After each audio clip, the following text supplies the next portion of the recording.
Ibn Abbas pernah berkata kepada muridnya, ala urika imra'atan min ahli jannah, ala adulluka ala imra'atin min ahli jannah, maka aku tunjukkan kepada engkau seorang wanita penghuni surga.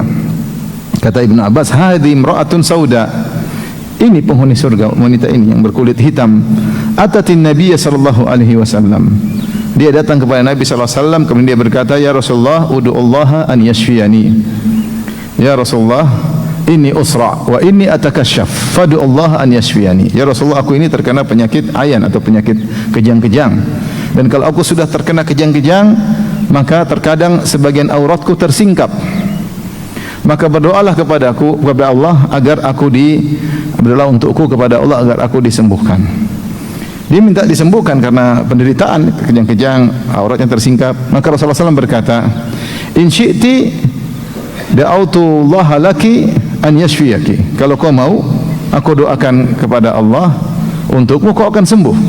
Wa in syi'ti sabarti walakil jannah. Tapi kalau kau mau, pilihan kedua sabar dan kau akan dapat surga. Subhanallah. Mau sembuh atau mau sabar?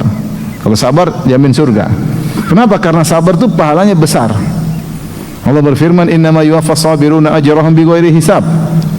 Sungguhnya orang sabar itu pahalanya tanpa batas. Tanpa batas. Makanya Allah pilihkan orang-orang termulia dengan ibadah teragung, yaitu ibadah sabar. Orang paling bertakwa, orang yang paling banyak diuji. Nabi SAW mengatakan, asyaddun nasi bala'an al-anbiya, orang yang paling berat ujiannya para nabi, summa salihun, kemudian orang saleh, summa al-amthal fal-amthal, kemudian yang selanjutnya dan selanjutnya, ya. Maka wanita ini memilih untuk bersabar. Maka dia berkata, ya Rasulullah, walakin atakasyaf, fadullah alla atakasyaf. Tapi saya kalau lagi kejang-kejang, terbuka mungkin sebagian aurat, mungkin tangan terlihat, kaki terlihat karena gemetar. Maka berdoalah kepada Allah agar aku tidak tersingkap ketika sedang kumat. Maka Nabi berdoa, maka dia tidak pernah tersingkap ketika kumat. Lihatlah dia sabar, maka dia masuk surga, ya, masuk surga. Kata Nabi sallallahu alaihi wasallam, la yazalul bala'u bil mu'min wal awal mu'minah hatta yalqallah wa laysa alaihi khati'ah. Senantiasa ujian menimpa seorang mukmin atau seorang mukmin dan dia bersabar terus menerus sampai dia bertemu Allah dan tidak punya dosa sama sekali. Rasulullah SAW juga bersabda dalam hadis, ya, yawaddu ahlul afiyah yaumal qiyamah hina yu'ta ahlal bala' min ats-tsawab law anna juludahum qurridat fid dunya bil maqarid. Ketika di akhirat kelak Allah memberikan pahala kepada orang yang masuk surga tapi dalam kondisi kaya, nyaman. Ada orang kaya masuk surga, ada enggak? Ada tapi sedikit. dikasih pahala. Sementara orang yang selalu dapat musibah dikasih pahala begitu banyak. Ketika melihat ternyata perbedaan pahala yang sangat mencolok, maka yang hidup nyaman ini berkata, seandainya saya dikembalikan di dunia, kemudian kulit saya digunting-gunting dengan besi agar bisa meraih pahala seperti yang diraih oleh orang-orang yang bersabar. Ya. Oleh karenanya ketika Allah memberikan penderitaan duniawi, seorang jangan minta mati, dia bersabar. Dia bersabar. Semakin bersabar, pahala terus mengalir kepadanya.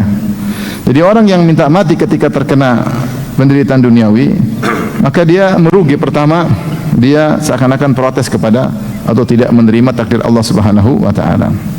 Ini adalah bentuk yang kurang baik. Yang kedua, dia ingin menghindar dari ibadah apa? Sabar, ya. Dia ingin selesai. Yang ketiga, bisa jadi dia mengalami yang lebih berat, sakaratul maut. Emang sakaratul maut gampang menghadapi sakaratul maut? Sakaratul maut tidak mudah. Tidak mudah. Belum syaitan menggoda ketika sakaratul maut. Makanya Nabi di antara doa Nabi, wa'udzubika an yatakhabbatani syaitanu indal maut. Aku berlindung kepada Engkau ya Allah dari godaan syaitan ketika aku akan meninggal. Karena syaitan akan mengerahkan kekuatannya seluruhnya, energinya untuk menggoda seorang ini, kesempatan terakhir menggoda supaya masuk neraka. Maka tidak mudah menghadapi sakaratul maut. Kemudian memang kalau dia mati dia istirahat. Belum tentu dia masuk alam yang berikutnya, belum tentu dia nyaman di alam berikutnya. Makanya qila lin Nabi sallallahu alaihi wasallam, dikatakan kepada Nabi sallallahu alaihi wasallam, inna fulanah matat wastarahat. Ya Rasulullah, si fulanah, ummu fulan atau ibu fulan sudah meninggal dan dia telah beristirahat. Faqadiban Nabi sallallahu alaihi wasallam, Nabi pun marah. Kata Nabi sallallahu alaihi wasallam, innama yastarihu man ghufira lahu. Yang istirahat itu orang yang diampuni. Dari mana kau tahu dia diampuni? Rasulullah tegur, jangan bilang dia sudah meninggal kemudian istirahat. Jangan bilang dia berada di peristirahatan terakhir. Belum ada peristirahatan terakhir. Mungkin di adab yang pertama, mukaddimah. Karena Rasulullah mengatakan, innama yastarihu man ghufira lahu. Sungguhnya yang istirahat setelah kematian adalah yang diampuni oleh Allah. Dan siapa yang jamin dia diampuni atau tidak? Oleh karenanya jika seorang diberi musibah seberat apapun tentang dunia tapi ya, maka hendaknya dia bersabar.